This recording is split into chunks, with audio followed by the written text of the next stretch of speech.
Lalu saya surati Pak Jokowi bahwa saya punya penemuan yang bisa dimanfaatkan untuk mengatasi banjir. Kalau Monas berhasil, saya harapkan Istana Negara akan kita buat, Istana Merdeka. Tapi beliau mengatakan bahwa tidak akan mungkin. Kecuali di selatan. Selatan Jakarta bisa. Saya bilang, Pak Gubernur, saya sudah buktikan bahwa daerah mirip dengan Monas itu bisa. Sampai dia ngomongnya agak nggak enak. Saya ini geolog, Pak. Saya bilang, betul Bapak dari Trisakti. Karena saya tahu. Saya kalau belum ketemu orang, saya harus pelajari dulu siapa orang ini, kan begitu. Supaya tidak salah, Pak. Nah, lalu saya katakan, Bapak, betul saya tahu Bapak lulusan Trisakti, geolog, saya praktisi. Dan saya udah buktikan, ini Bapak nggak percaya sama saya, itu permukaan air tanah 1 meter, dan tanahnya tanah lempung, nggak bisa meresap. Bapak bikin di selatan aja. Saya bilang, Pak Gub, mohon maaf, kalau di selatan, daerah Lenteng Agung, saya udah bikin banyak. Kalau Bapak ada waktu hari ini, kita tinjau ke lokasi. Tapi saya ingin membuktikan di tempat yang Bapak bilang tidak mungkin. Kalau ini salah, ya saya terima, nggak ada masalah. Tapi we have to prove it, saya bilang. Nggak bisa, Pak. Saya bilang, Pak Gub, saya sumbangkan untuk contoh buat Bapak, kalau memang tidak benar, buat saya ini inovator, Pak. Saya perlu tahu apa yang saya bikin ini salah atau benar. Bisa dipakai apa tidak. Kita buat di tempat yang ekstrim yang Bapak anggap tidak memungkinkan. Saya senang Bapak geolog. Bidang Bapak ini. Tapi saya praktisi. Dan please kasih saya kesempatan membuktikan di Monas. Karena bagaimana Bapak mengatasi banjir di Monas? Cuma satu cara. Pompakan ke kali di Istiqlal. Belakang Istiqlal. Dan saya bilang itu nggak benar. Nah, karena Pak Ahok ini ngomongnya belak-belakan, ya saya juga belak-belakan, saya ikuti iramanya. Nah, sampai dia bilang, ya oke, kapan Bapak mau ke Monas? Sekarang, saya bilang.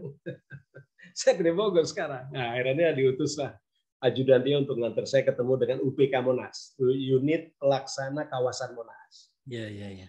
Yang ini ada fotonya, Pak, ya? Saya buat, ya. Bapak kirim di WA ini yang ada fotonya, ya? Yang ada fotonya penata prima, oke, ya foto-fotonya bersama Jadi Pak. kita buat di Monas, lalu kita demonstrasi dengan mobil tangki Monas punya. Saya juga surprise, 2 mobil tangki masuk ke satu sumur resapan cuma 2,5 meter, itu habis semuanya. Sampai Pak Ahok bingung, loh kok bisa masuk katanya. Saya bilang kalau Bapak izinkan saya jelaskan sedikit. Ya nggak enak juga, saya menjelaskan kepada geolog kan, insinyur. Padahal saya bukan insinyur. Oke, iya. Nah ini masuk. Kalau latar belakang Bapak? Saya sempat kuliah di Fakultas Ekonomi tahun 73. Cerita selanjutnya bagaimana Pak? Yang Pak Jokowi tadi, kalau kita dengar di videonya, Pak Jokowi sempat bilang yang dulu itu 2000 titik sumur resapan yang sudah dibuat katanya. Nah kalau nggak salah Bapak juga cerita sebelumnya itu menggunakan plagiat Bapak ke Pak Bapak, gimana tuh? Bukan. Jadi Pak Jokowi saat itu begitu lihat di Balai Kota berhasil, beliau sangat tertarik. Dan kebetulan ada informasi itu sampai ke Pak SBY, Presiden. Lalu ajudannya nelpon saya minta datang ke rumah dinas gubernur di Taman Suropati.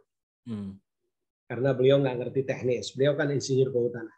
Ya, setelah saya jelaskan teknisnya seperti apa, besok pagi beliau paparan di depan Presiden dan dapat 150 miliar. Nah, jadi pada saat itu lalu menugaskan dinas saat itu Dinas Perindustrian dan Energi untuk membuat 10.000 sumur resapan di Jakarta berdasarkan sampel yang kita buat di Balai Kota itu berhasil. Saya kebagian cuma hampir 2.000 kira-kira. Sebagian besar itu dipalsukan dan kesalahan saya somasi. Kesalahannya apa Pak? Karena memasukkan paten saya. Dan kontraktor-kontraktor bekerjanya semrawut.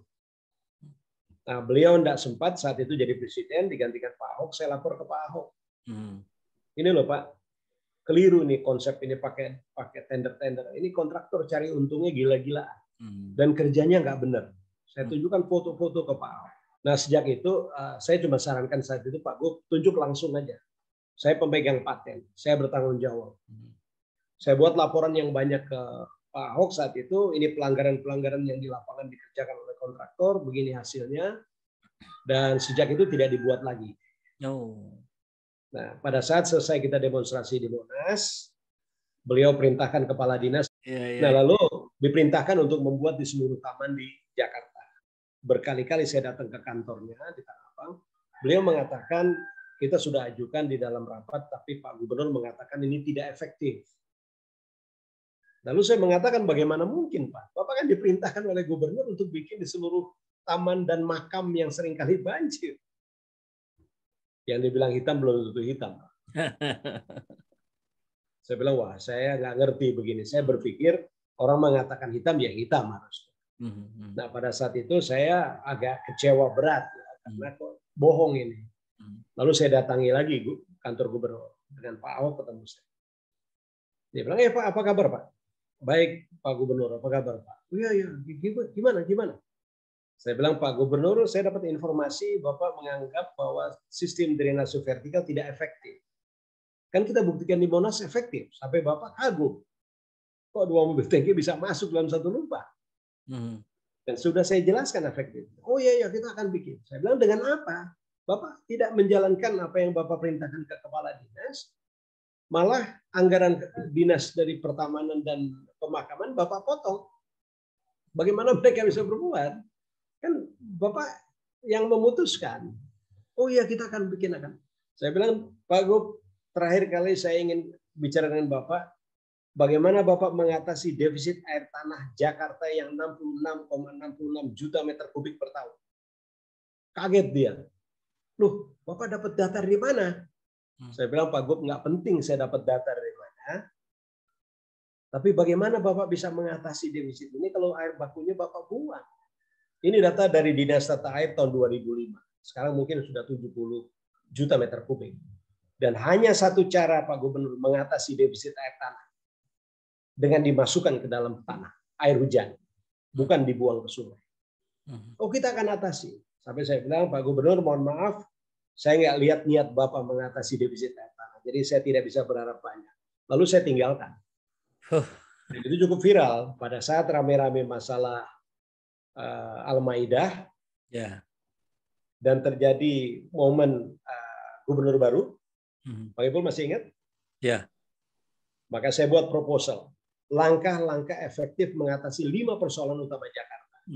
Nah, proposal ini saya serahkan ke paslon nomor 1, Agus Harimurti Yudhoyono dengan Silviana Murni, dan paslon nomor 3, Anies Sandi. Ya, udah kebukti ya. Nah, saya ketemu sama Agus, kepala tim suksesnya bukan Agus ya, dia baru jalan, dan itu dia responnya sangat luar biasa. Kalau tim punya Pak Anies bagaimana Pak? Nah, dengan Pak Anies saya datang ke Lebak Bulus, ke rumah beliau. Ya. Tapi ajudannya mengatakan, mohon maaf Pak Anies nggak bisa ditemui karena nanti malam debat yang kedua. Saya bilang nggak apa-apa, saya nggak perlu ketemu. Tolong sampaikan proposal ini. Karena saya ingin kalau tidak Pak Anies ya Pak Sandi dapat pertanyaan dari moderator bagaimana mengatasi banjir. Jawabannya adalah di sini. Lalu saya serahkan itu proposal. Tapi saya nggak bisa klaim bahwa Pak Anies cuma dapat dari saya informasi. Mungkin banyak pihak lagi memberi masukan. Intinya adalah memasukkan air hujan ke dalam tanah. Itu konsep saya. Dan nama drainase vertikal itu dari saya. Karena orang sudah agak jengah dengan istilah sumur resapan. Nah, kebetulan Pak Anies yang dapat pertanyaan dari moderator. Jadi kalau saya lihatnya, ya itu ide yang nyambung ya, bahwa air hujan harus dimasukkan. Dan memang tidak ada cara lain, Pak Ibu. Karena masalahnya Jakarta ini permukaan air tanahnya turun terus. Bagaimana mengembalikan ini? Tidak ada cara lain. Drainase vertikal. Dan saya berhasil. Saya buat di banyak tempat, pengembang-pengembang kalau mengalami banjir itu nelpon saya untuk atasi masalah ini. Mereka di pasukan itu maksudnya gimana Pak ya? Kan menggunakan metode yang Bapak buat, atau mereka membuat paten baru yang serupa atau gimana Pak? Nggak bisa bikin paten baru serupa karena akan ditolak oleh kementerian. Jadi mereka itu bikin seperti yang saya buat ini, cuman warnanya dirubah. Bentuk lubang saya bikin segi 4, mereka bikin model wajik. Itu masuk di dalam klaim paten saya. Oke, jadi sebenarnya kalau mau digugat bisa-bisa saja Pak ya, tapi Bapak memilih untuk tidak ya. Karena gini, kalau saya gugat, maka proyek DKI akan berhenti. Kalau proyek DKI berhenti, yang rugi kan seluruh warga. Dan capek di pengadilan. Ya. Belum lagi biaya untuk lawyer. Oke. Nah, zaman Pak Jokowi betul 2000 dibikin. Itu barang saya, tapi yang mengerjakan kontraktor. Oke. Karena saya nggak punya PT saat itu. Jadi produk saya diminta oleh orang dinas karena model yang Bapak punya yang ditunjuk oleh gubernur, sehingga kalau Bapak tidak bisa mengerjakan ikut dalam tender, Bapak mensuplai material. Ya. Jadi saya suplai material. Nah, pada saat zaman Pak Anies yang rame masalah mobil kejeblos, ya. Jadi gini, sejak Pak Anies itu sudah buat sampai total 26.000 sumur resapan. Yang cacat 9. Artinya kan 0,01%. Ya. Atau 1 per mil. Tuh. Kita tahu lembaga survei kan ada namanya margin error. Margin error. 3% sampai 3%. 3%. Ini 0,01% kok dimasalahkan. Dan yang kedua, memang ada kesalahan. Harusnya tidak dibuat di badan jalan. Oke.